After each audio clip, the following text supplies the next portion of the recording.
I'm Corbitt Wall with DV Auction, here with your feeder flash for Friday, August the 8th, brought to you in part by Noromycin by Norbrook.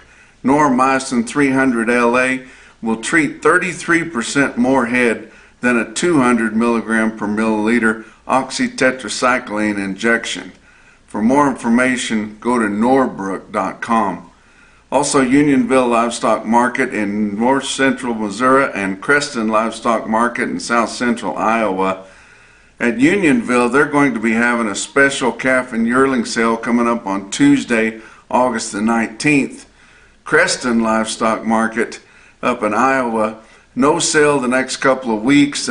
Seeing where they put in a new hydraulic gate. They're doing some improvements and repairs there and getting ramped up for their annual customer appreciation barbecue special on Wednesday, August the 20th. So check out both of those sales on DVAuction.com.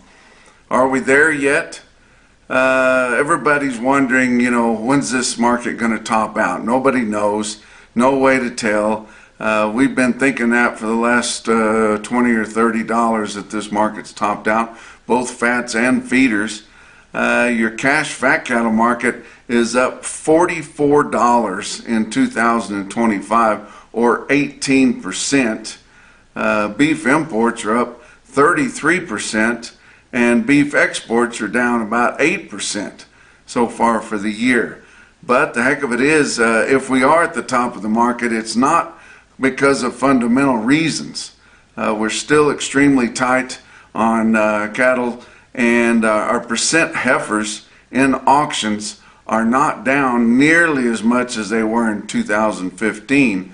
So in 2015 they were keeping a lot more heifers back for replacement than they are now.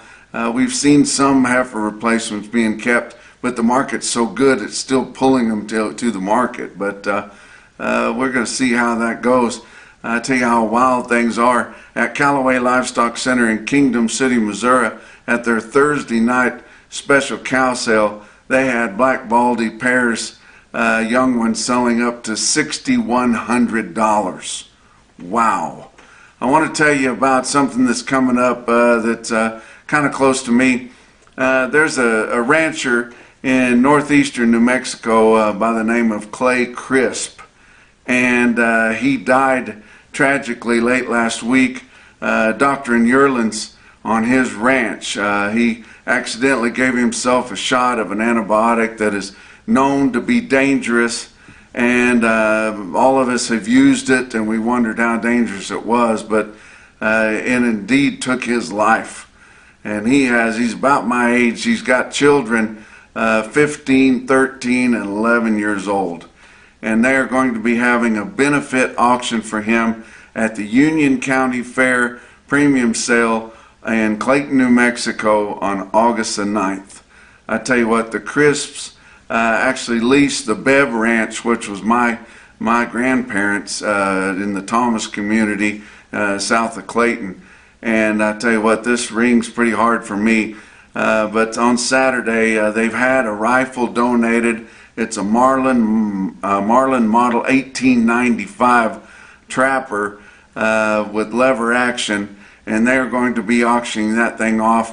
You can also do add-ons, or you can just give a straight donation. The money is going to benefit his children, and we just hate it for his family they're losing, but going to be remembering Clay Crisp.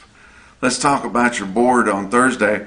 August live cattle futures were up 245 at 238.75. October was up 257 at 232.22. Your back months on live cattle up 290 to up 355. It was up more in your back months.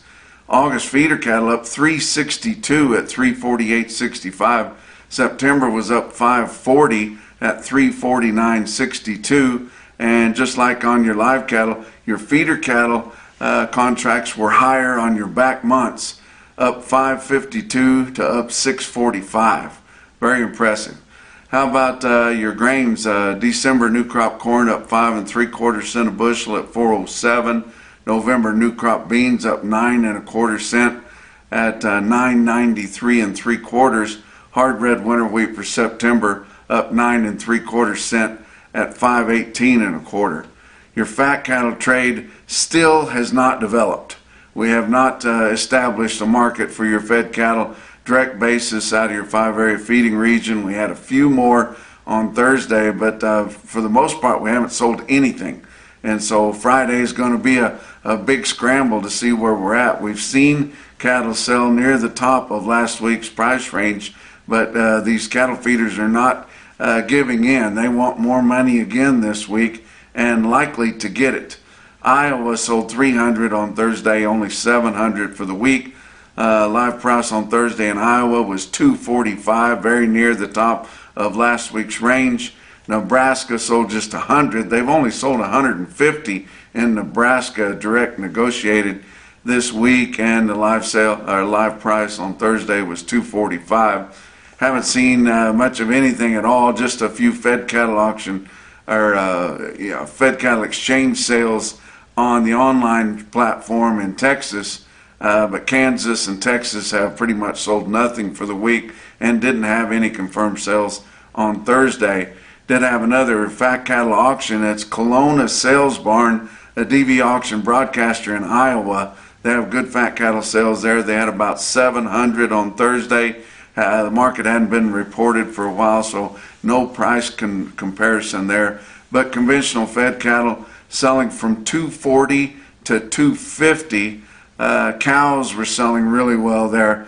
They had high dressing cows up to $2 a pound on slaughter cows. Slaughter bulls were up to $245, and lighter cows in a thinner condition returning to feed, going back to feed, feeder cows selling up to $219. Box beef cutout values were sharply higher again on Thursday. They've gained a lot of ground this week, guys. So that is helping the packer and helping the argument for continued higher prices on cattle. But choice box beef cutout values were up 408 on Thursday afternoon at 378.94. Selects were up 239 at 353.75. Your slaughter has been catching up all week. Your packers are wanting to kill cattle and get that product in their coolers. Through Thursday, through the first 4 days of the week, estimated cattle slaughter 447,000. That was 6,000 more than last week and 35,000 less than the same week a year ago. Your actual information come back for the week ending July 26th, and your average dressed steer carcass weight sitting at 941 pounds. Talk about what else is going on. Livestock Risk Services, of course that's Dakota Moss and all the agents that work right alongside him.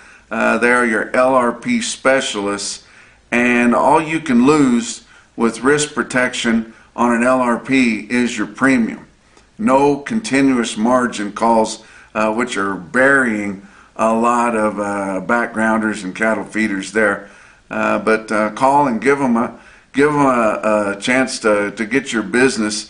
Just ask them what it's going to take, ask what the protection levels are and what it's going to cost. You can find their information at livestockriskservices.com. Talk about your feeder cattle market, brought to you by Specialty Risk Insurance. They are working to protect your livelihood there. Your real-time index based on an 800-pound cash auction steer up to your middle part of the country after your sales had concluded on Thursday, sitting at 343.52. That was up $1.88. Your most recent released CME cash feeder cattle index sitting at 336.97. It was higher too, but still lagging quite a ways behind your real-time index there. Talk about your big sales on Thursday. Farmers and Ranchers Livestock in Salina, Kansas had a big sale. Of course, you're seeing a lot of those cattle come off of the Flint Hills, and the market so wild and getting higher, and guys wondering what they could get in competitive bidding and in a sale barn. And it brought a lot of those cattle to the sale barn where, and still most of them sold direct, but stealing a few cattle out of the direct pool there at some of your auctions up near the Flint Hills. Your feeder cattle in Salina sell $2 to $5 higher, with spots as much as $12 higher on 950-pound feeder steers. And Salina was your Superior Steel Sales, home of Superior Standard Cattle Equipment, stick-out sale of the day. You look at this automated marker report and you see your best tested weights from Cattle Market Central there. They had 172 head of 5-weight steers, average 549 at 435.90 on the weighted average. 190 head of 6-weight steers, average 639 at 394.79. There were 430 head of the 7-weight steers, they averaged 745 with a weighted average price of 370.66. 855 head of the 8-weight steers averaged 836 pounds at 346.92, and 1,147 head of the 9-weight steers at Farmers and Ranchers Livestock in Salina, Kansas, averaged 941 pounds at 327.27. Your heifers, 134 head of the 5-weight heifers averaged 548 pounds at 382.48. 220 head of the 6-weight heifers averaged 642 at 369.20. There were 459 head of the 7-weight heifers. They averaged 774 at 339.02. And 441 head of the 8-weight feeder heifers at Farmers and Ranchers Livestock in Salina, Kansas, had a weighted average weight of 862 pounds and a weighted average price of 323.51. Some other markets near the Flint Hills there, just either side or below. El Dorado Livestock Auction had a big sale too. Look at these strings, loads and bigger, of 8-weight feeder steers right off the blue stem there, guys. They bring from 334.5 up to 348. Eureka, Kansas, Eureka Livestock Sales had some of those yearlings off the grass too.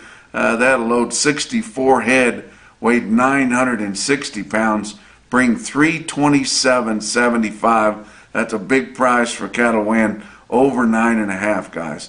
Give you some other individual quotes. The biggest quote I saw out of Farmers and Ranchers Livestock in Salina was 198 head of thin-fleshed steers off the grass. They weighed 805 and bring 363. My goodness. But probably the most impressive quote that I saw anywhere on Thursday, due to its location on the map and how well they sold. Bluegrass Stockyard South in Stanford, Kentucky, sells a load 69 steers. I mean, just a twig off of 8, but the fact that they had a 7 for a front figure was very important in this price. The steers weighed 797 and bring 368.50. Was your Macrocin No BS top quote for the day. And that's your feeder flash for Friday.